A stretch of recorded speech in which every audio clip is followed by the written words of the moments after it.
What's up, everybody? It's Avi Golhar, host of the Think Realty podcast. Welcome to the show. In this show, we're going to talk about multifamily and our guest's reasons why multifamily was the asset class he chose to invest in. You know, there are a lot of folks out there that are looking for opportunity, especially right now. And you might be thinking, all right, well, there's mobile homes, there's land, there's single family, there's multifamily, there are notes, there are all these things that you can invest in as a real estate investor. But why multifamily? And maybe some of the considerations that you need to know in order to push forward. So before we get to my all-star guest, he's super cool. You're going to learn a lot from him, and I learn a lot from him every single time I talk to him. I got to give a huge shout out to today's podcast sponsor, who is Residential Capital Partners, a leading hard money lender with a national scope and a local presence in each market they serve. Their partners and loan affiliates have flipped well over 1,000 properties themselves, so they know your business. Visit them today at residentialcapitalpartners.com.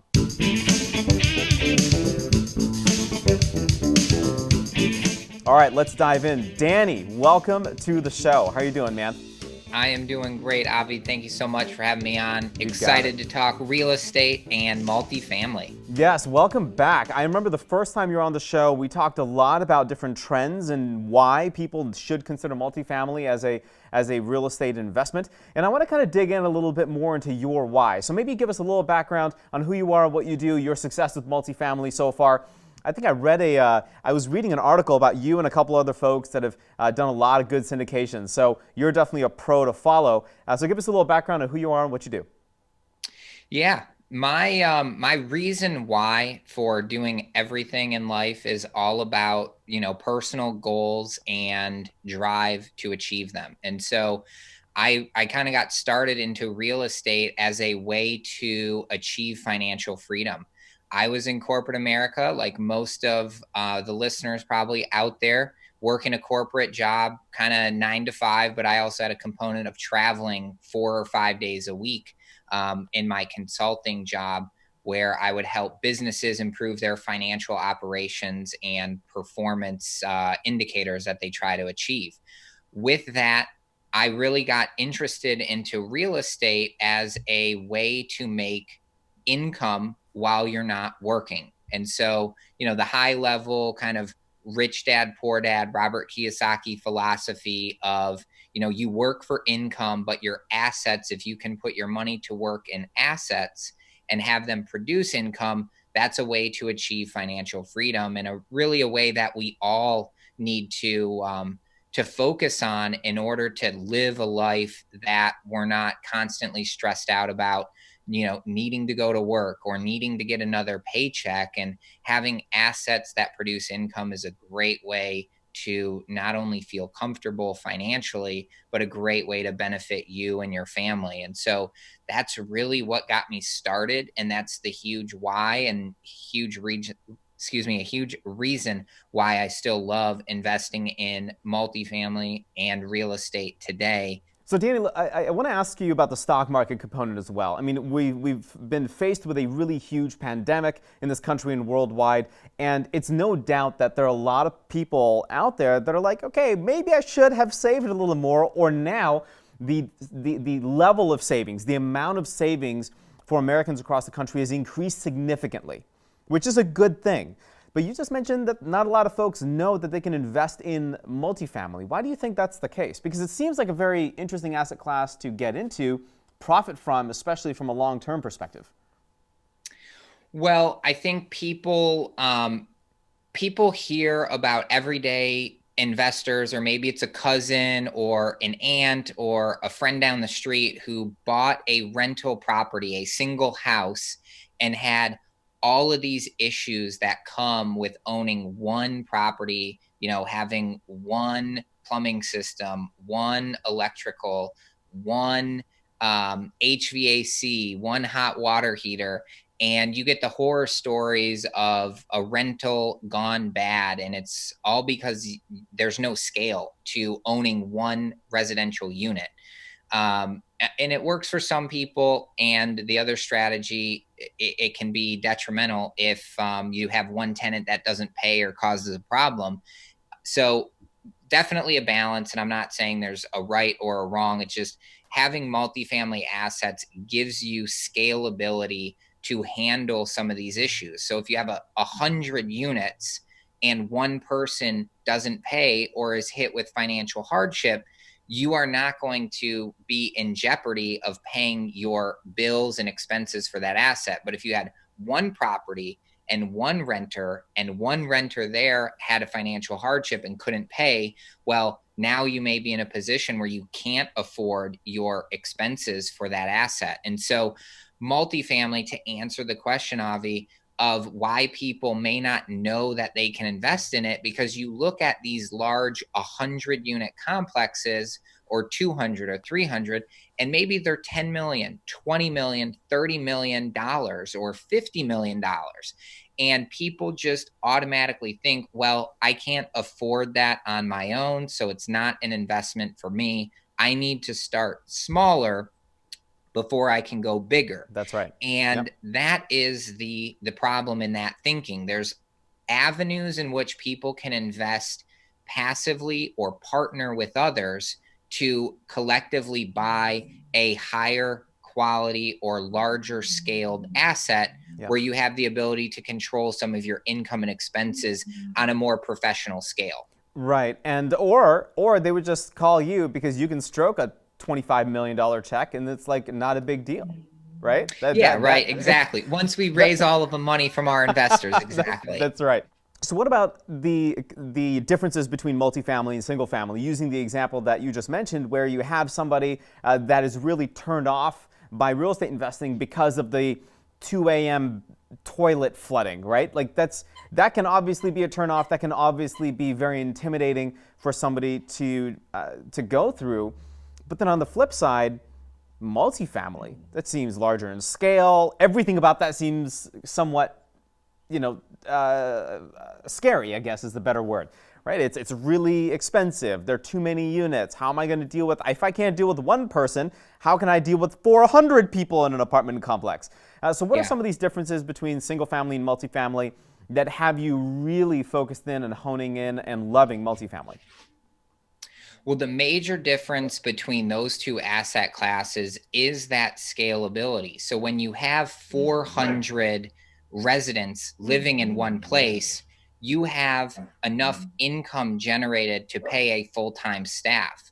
So when we go in and buy an apartment community, there's typically a leasing manager who works at the property 9 to 5, a regular job. There's a leasing assistant or a leasing coordinator that helps the manager. And then you have a maintenance person and maybe a supervisor on the maintenance team as well. And then, potentially you might have a fifth or a sixth employee that works there to ensure that the property is managed. So at 2 a.m., when there is a toilet issue, you as the investor, you as the owner are not getting that call.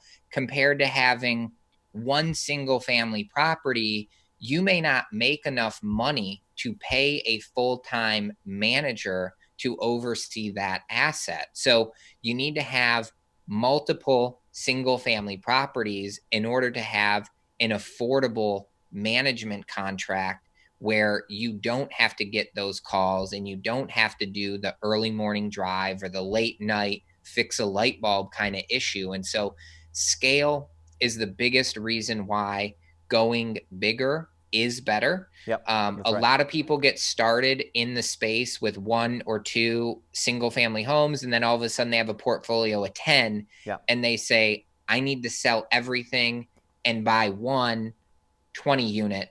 That way I can live and not have all of these phone calls and things like that coming in. That's right. And then just imagine the amount of time driving around between properties, because I'm sure not all 10 single family homes will be within the same city block, right? That doesn't make a whole lot of sense. So Danny, if you were teaching a class, and then one more question after this one, and we'll wrap up here in a few minutes. If you were teaching a class, the first day of the class, Professor Danny walks in and Danny shares a couple of the initial things about multifamily. What would you want the class to know about multifamily investing?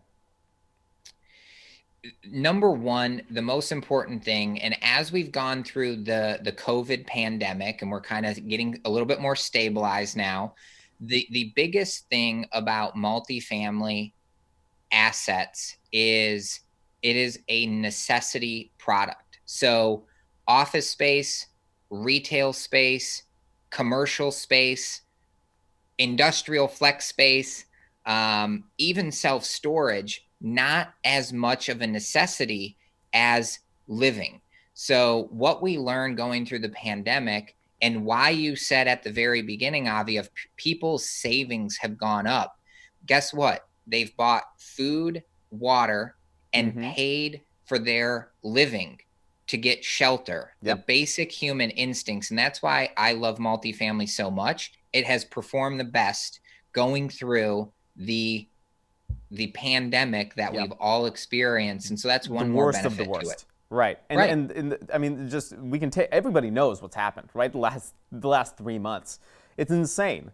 Right? Yeah. We've got 30 plus million people that are unemployed, all these other factors that are historic highs in terms of just what the economy has not been doing and the global economy has not been doing. And even then, multifamily is still an asset class to take a look at. Danny, let's wrap up with this. What's the number one mistake that you've made in multifamily that you can share with our viewers and listeners so they can learn from and potentially avoid? Number one mistake is underestimating the the time, effort, and money that it takes to bring a lower end property up to a higher quality asset. So, Hmm. if there's a property that was, it's the rundown one in the neighborhood, it has the bad reputation or just Yeah. a negative reputation. It's really hard to change the opinion of the greater population, despite investing a ton of dollars and making it look really nice. There's a time period that the property naturally needs to go through to transition it to be well known in the marketplace. And I Yeah. think a lot of investors, one mistake that we made was thinking we could do it in 8 to 12 months, when really that transition, it takes probably 12 to 24 months to really rebrand the property, Hmm. make it known in the community that this is a great place to live. The stuff that happened here 6 years ago before we ever even owned it doesn't happen anymore. And now, it's a great place to live and it's got a great reputation in the community. So don't underestimate the time it takes to change people's opinion about a location, and the time it takes to really build a great brand for the property in that community. Danny, thank you so much for your insights. I appreciate it. What's the best way to get in touch with you if we're interested in learning more about investing in the fund or in the syndication or even just learning a little more about multifamily? Sure. If you want to learn about multifamily investing, go to passiveinvesting.com. And if you want to hear more about my personal story or some other blogs that I've done, just check out DannyRandazzo.com and you can get all your information from those two sources. Awesome. I think maybe the next domain for you should be like professordanny.com. If that isn't taken, I'm going to buy that and then flip it to you for like 10 grand. I think that's All I think right. that's We'll perfect. see. Danny, thanks so much for the time, man. I appreciate it. Thanks. Have a great day, Avi. See You ya. too. See ya.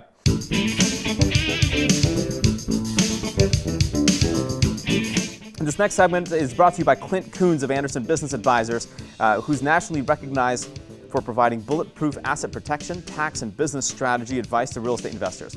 Go to getbulletprooftoday.com and receive Clint's book titled Asset Protection for Real Estate Investors for free while supplies last. Let's talk about buying at a real estate auction. One of the things that I absolutely hate about buying at a real estate auction, yeah, that's right, I used the word hate, and it might be too harsh of a word to use, but I'm going to use it anyway. It sucks. I hate it. You know why? Because everybody's emotions it's like you're going to eBay. Everybody's paying way too much for the property when you really shouldn't. But these insights on a recent article on thinkrealty.com from Clint himself explain a little bit of a different side of the story. Number one, and what I love about Clint, he talks about the risks and how to diversify those risks and mitigate those risks, especially when you're buying at an auction, because you don't want to buy in your own personal name, right? Like, that's kind of tip number one that he talks about, is don't buy in your personal name if you can't help it. If you have to buy in your personal name, then transfer it subsequently after you purchase it to an entity, and this secures your interest, and it also de-risks everything. Remember, you don't want people suing you and finding out that you personally have 15 or 16 or 17 different properties to your own personal name. You want to make sure that if they have to sue, that then they can sue an entity, and that entity, that LLC, owns only one property. Not 5, not 10, not 20, one property. So you want to make sure you go to thinkrealty.com to check out the rest of this blog. But number two, Clint also advocates for using land trusts when you're buying at an auction. Quote, the land trust solves all the issues mentioned above, which is the buying the personal name, subsequent transfer, and the risk associated with that. So the land trust solves all of these issues. And savvy investors, smart investors, will attend auctions using with several unsigned land trust agreements. And he is the go-to guy for all things land trusts. And when I started using land trusts in my acquisitions, it really changed the game for me, and Clint helped me understand that. So you want to go to thinkrealty.com, make sure that you read this article in full, because it is the best asset protection advice that you can get anywhere in the country. My good friend Clint. Think Realty Nation, that's the show. If you want to get in touch with him, you know how to do it. Go to getbulletprooftoday.com and get a copy of that book. Super, super important. And overall, this podcast was brought to you by Residential Capital Partners, a leading hard money lender with a national scope and a local presence in each market they serve. Their partners and loan affiliates have flipped well over 1,000 properties themselves. So essentially, you can say they know your business really well. Visit them today at www.residentialcapitalpartners.com. Thank you, Realty Nation. It's a wrap. Until next time, happy investing.